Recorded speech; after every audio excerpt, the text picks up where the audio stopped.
Hello friends, and welcome back to Fire Emblem Blazing Sword Hard Difficulty. So last time we arrived in Caelin, only to be attacked by more of Lundgren's knights, who have now claimed us imposters looking to steal the throne. And now we are returning to Caelin to see if Eliwood can lend us a hand. And now we begin Chapter 9. Lyn and her friends have been branded as traitors, pretenders to the throne. Lundgren has sent word to Caelin's neighbors, warning them of Lyn's approach. He calls for reinforcements to put an end to the imposters.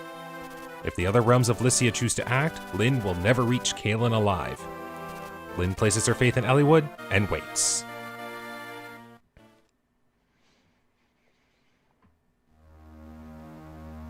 And so we begin Chapter 9, A Grim Reunion.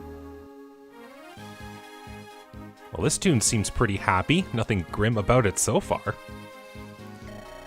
I've received word from Caelin's neighbors, Laus, Tuscana, Cathlet, Tanya, and Santarus. They will not interfere in Caelin's affairs. This they have promised. Eliwood, I don't know how to thank you. All I've done is convince them to remain neutral in this dispute. However, this means I cannot aid you in any way either. Will you be alright? I will win. I have to. It's the only way that I can help my grandfather.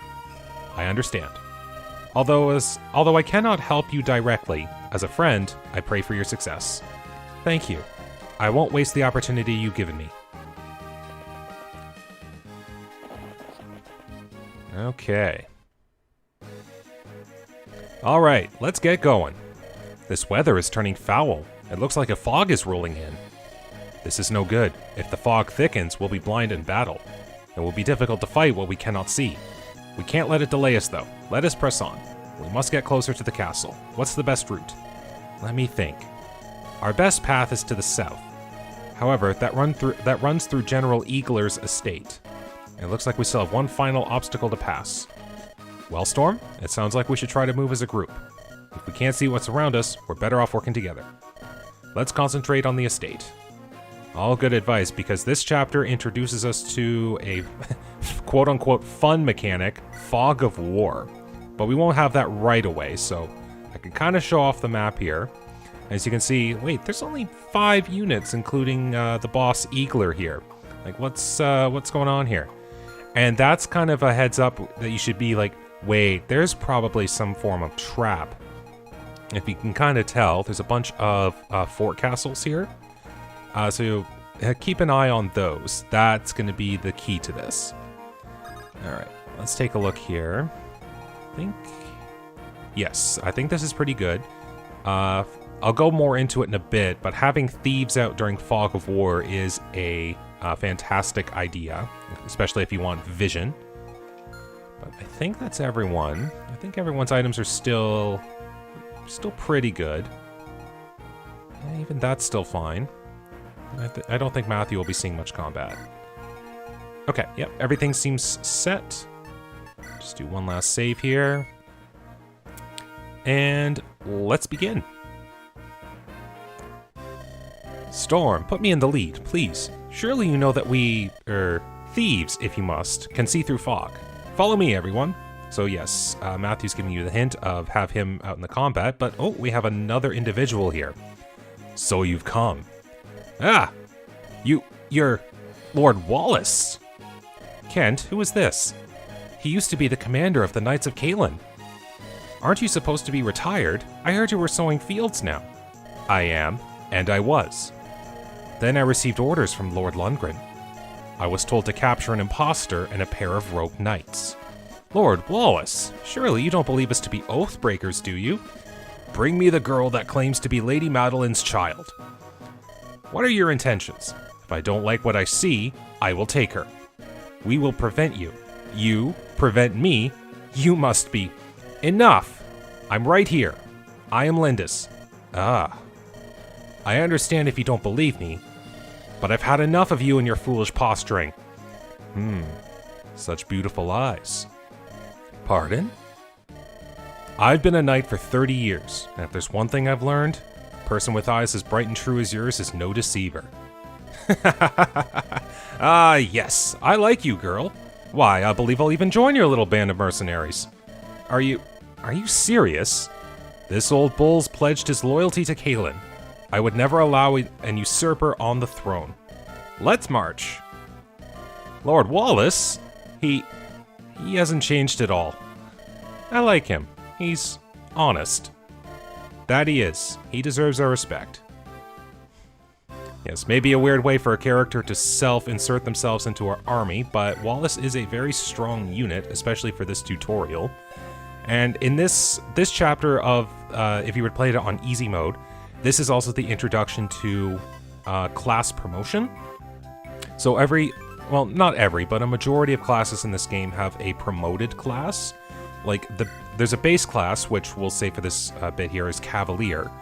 And if you were to use a promotion item on them, they can promote into Paladins. So they get much stronger stat caps, they get a boost to their stats upon promotion, they'll get additional weapon types. Like, to promote a unit is a good idea. Now, the unit themselves has to be at least level 10 in their base class to use a promotion item. So for Knights and Cavaliers, they use a Knight Crest. Most flying units use Elysian Whips. Fighters and Mercenaries and Myrmidons use Hero's Crest. Mage units use Guiding Rings. Like, there's a myriad of items that can be used to promote classes. But I will just... I'm going to move some of my units here. Because if you were to play this in the easy mode, they have you promote Wallace right away as a tutorial to that. But because this isn't the tutorial, I can promote him right away. So get ready to watch as a Titan stands among them as a Knight promotes into a General. Doesn't that armor look imposing? So they reset their level back to 1, get a huge stat boost to go along with it.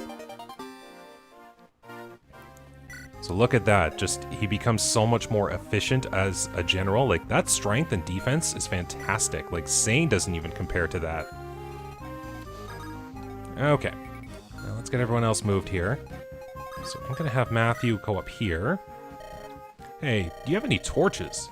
What, you don't? There's a thick fog rolling in and you have no torches? Wandering about without a torches? Well, it's ridiculous. Here, take one of mine. Use this when it's foggy, and you can see a little bit better. No need for thanks. I know all about you and your comrades. We all, well, not one of us believes what Lord Lundgren is saying about you. We all want to help the Marquis and his rightful heir. Good luck. Okay. So this is a little trick that I like to do. Because if you remember from the chapter prior, if you know where reinforcements show up, you can preemptively block them, and the reinforcements won't appear. So as I kind of alluded to at the beginning, like these forts here, there's gotta be a clear reason why there's so many forts scattered about. So I'm gonna have Matthew situate himself on this fort, and then everyone else can kind of do as they need to. But once the fog rolls in, I'll show you just how strong that'll be. And then we'll have everyone else kind of just move about as they need to. I think, there we go. So yeah, ambush spawns, more or less. So yeah, this is the Myrmidon, or the Sword Fighter class. Picture a mercenary that excels more in speed and skill than in strength. But they are both sword-locked units. Like to speak of promotions, the Myrmidon up there would promote into a Swordmaster, which still only uses swords, but gets an increased boost to critical hit to compensate. One of my favorite types of units to use, actually, because if you want to get a lot of critical hits for a lot of killing blows, that's pretty good. And Mercenaries promote into the Hero class, which gains access to the use of axes, so they become a lot more versatile. Okay, so we'll have go there. Where can that... Okay, yep, that'll be safe. Keep going. Alright. And look at that.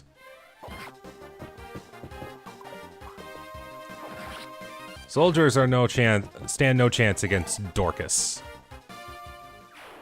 Alright, now we do do have the archers coming there, which is something that I should be careful of.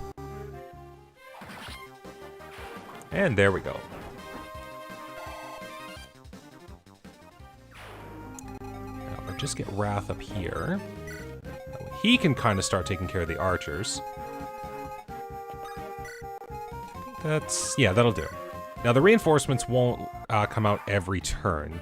I think like turn 5 or 6 is when the reinforcements themselves will stop.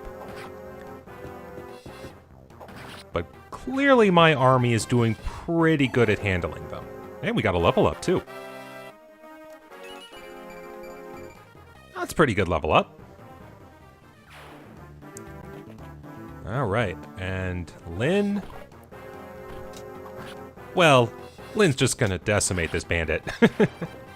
At least we're not dealing with a bandit army anymore. Now it's just random bandits. Alright. Oh, good, yep. Ken can still double these bandits.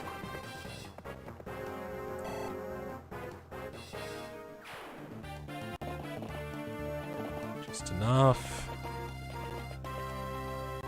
Alright, and now begins Fog of War. Fog's rolling in. We can't hit an enemy we can't see. Keep your eyes open, everyone. So now how it works, the entire field now becomes, view becomes obstructed, so we can't see anything, except within the unit's vision radius. For a majority of units, the vision radius is 3, so like Kent here, he can see up to 3 squares in any direction. So like this tile here, I can't see what it is until I put someone within the vision range to see it. And there's nothing like forests obstructing vision more or less. It's just every unit can see up to 3 ahead of them, with the exception of thieves. So 1, 2, 3, 4, 5, 6, 7. So thieves get an extended 5 vision on top of the 3 that they already got. So thieves are pretty handy to have in Fog of War situations. Now, here's a fun one for you. So the item that I got before, a torch, gives each unit, I think it's an extra 4 vision? 4 or 5, I forget the number. But it puts it on top of the vision that they already get. So if you give a torch to a thief, just watch how much the field opens here. Like, I have nearly the whole field open thanks to the vision that I got from a thief. So like 1, 2, 3, 4, 5, 6, 7, 8, 9, 10, 11, 12. So I added 4 vision onto Matthew, and now he can see the whole field. Ridiculous? Yes. Awesome? Definitely. Okay. So this is not where Florina handles things. This is where we're going to have Wrath handle the archers. Oh, and a critical hit from Lucius, too. Nicely done. Yes, the one thing with most light tomes is that they kind of have a small critical hit boost, and some of the higher level tomes have even higher chances to critical too, so they're pretty good at what they do. Alright, so I think a bandit showed up there. Gonna have Lynn just hold off for a second. And you go there. You'll do the same. I'm gonna have them come to me. Dorcas can kind of stay up here, because the only reinforcements that'll show up are soldiers.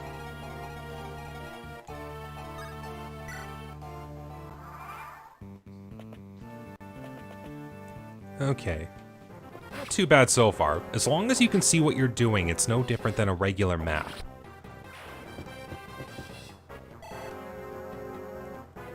Alright, now the archers should be hitting Wrath soon. Hey, look at that. Kent's performing wonderfully.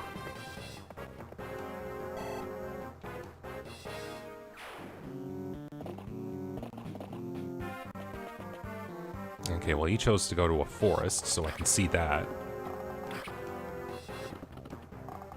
Oh, and it worked for you.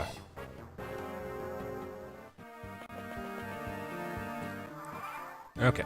Now, the thing with torches is that their vision will decrease by 1 every turn. Now, on top of a thief that's already got a bunch of vision, you could probably wait a few turns before doing anything. But on a regular unit, reapplying the torch every turn or two is probably a good idea if you just want to get that extended vision. Alright, level up for Lucius. Oh, wow.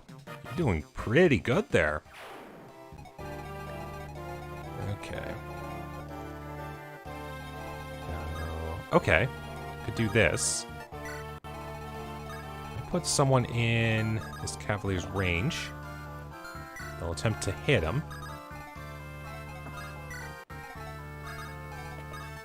I'm not playing with nils yet. I'm taking it safe with some of the reinforcements, just to be certain that I'm okay. Like, here's the thing with most Fire Emblems. There are a lot of character archetypes when it comes to units. Like, you could say, oh, this unit's meant to do this kind of rule, or this unit is meant to do this kind of, be this kind of character. And it's not necessarily to do with class, it's to kind of do with how they're meant, their role in the army. Now, in Fire Emblem 1, there was a unit, unit's name was Jagan, and he was a pre-promoted paladin that started with you at the very first chapter. Very strong unit, could easily carry you through the first few chapters, and hey, how dare you strike my thief? But those kind of units were meant to help you get through the early chapters if you were struggling. I totally just put you in front of a forest again, didn't I? Yeah, back to the talk with Jagan. So those kinds of units, they're meant to help you get through situations if your lower level army can't. And that's kind of what Wallace is meant to do here. As you can kind of tell, like a defense of 17, that's amazingly high. Like this bandit here has a strength of 12. Couldn't even hit it. So like I could literally just throw Wallace into the fray and watch as Wallace destroys everything. And that's, if you're trying to actually like win the battle, that's not a bad strategy. Like if you're just trying to get through the chapters, do it. It's good. I'm the type of player that likes to have a versatile army as opposed to powerhouses, but I mean, hey, if you're trying to win the game, so that's why you would do it. Okay. So I think the reinforcements themselves are, I think they're done.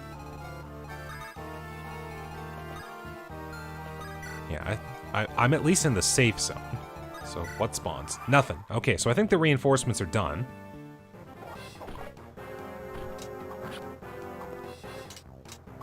Nice.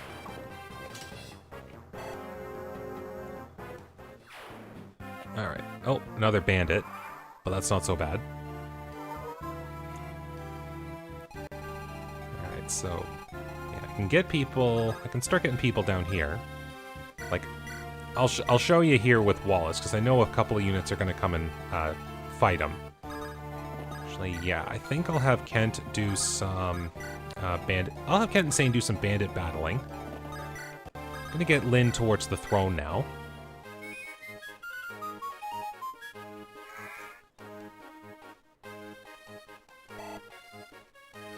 There we go.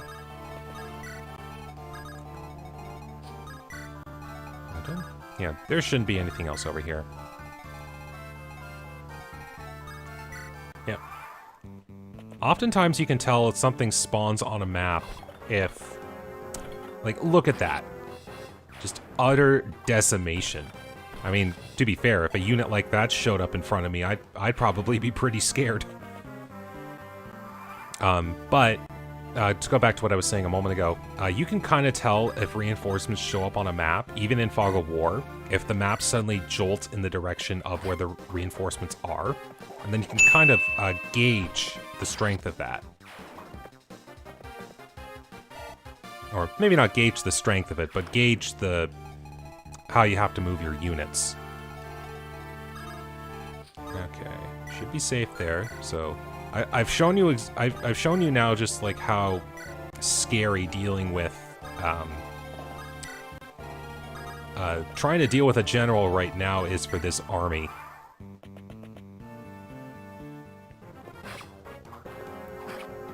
Okay, well, not a KO, but at the very least, Florina put a good dent in that soldier. Nice. So we got another level. Well, okay.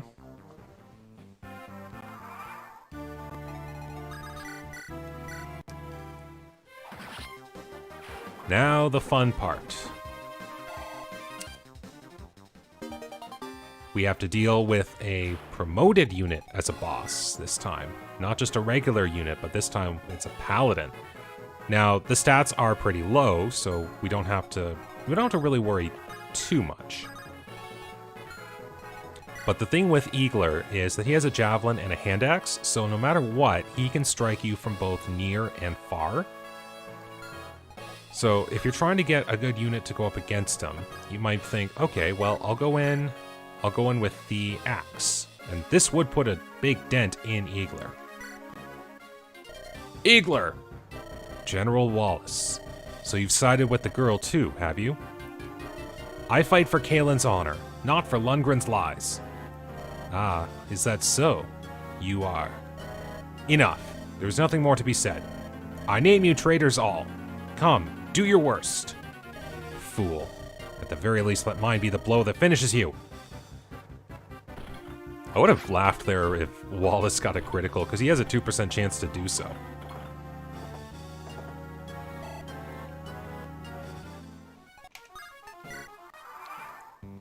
So, yep, on a throne, gets a little health back. Now, if you see, Eagler switches to a hand axe to avoid the advantage that Wallace would have got using the axe on his lance before. However, that worked right into my plan, because as you can kind of guess, Eagler now has a axe equipped, and it just so happens I have a sword user who gets effective damage and a weapon advantage. So this works. Bring forth the imposter who claws. Oh my goodness, get your English right, me. Bring forth the imposter who calls herself Lindis. She shall not pass beyond this place. I am Lindis. I'm no pretender. I'd ask you to believe me, but your heart and mind seem set. Enough talk. Draw your sword. Oh, I will. Bye. Go. Go quickly. The Marquis. He knows nothing of this. His life is... There's no illness. Only... poison. Please. For the Marquis. For all of Caelin. Oh. Maybe Eagler knew what was going on after all. We got another level. Yep, that seems about right for Lynn. Everything but strength. Alright, well, there's nothing else to do here. So, let's finish the chapter.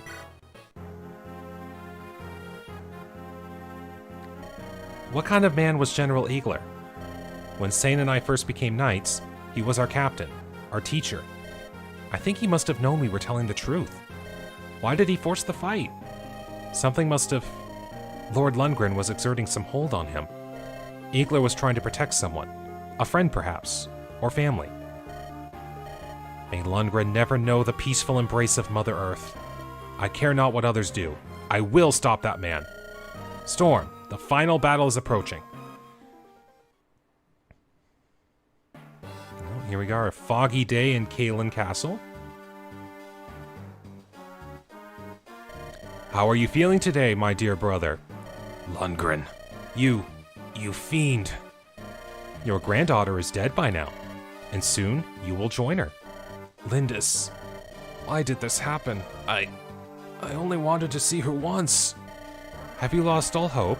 Has your life lost all meaning? Then hurry up and die, you miserable old dotard. You and your precious granddaughter are in my way. I curse your name. I despise you, my worthless wretch of a brother. Oh my goodness. You must be fun at family reunions. But anyway, that ends the chapter today. So thank you very much for watching today. Hope you enjoyed. We are on the doorsteps of Lynn's final battle here. So hope to see you at the next chapter and Lynn's last battle in this tutorial mode. So, as I always say, thank you very much for watching today. Take care, stay safe, and have a good day.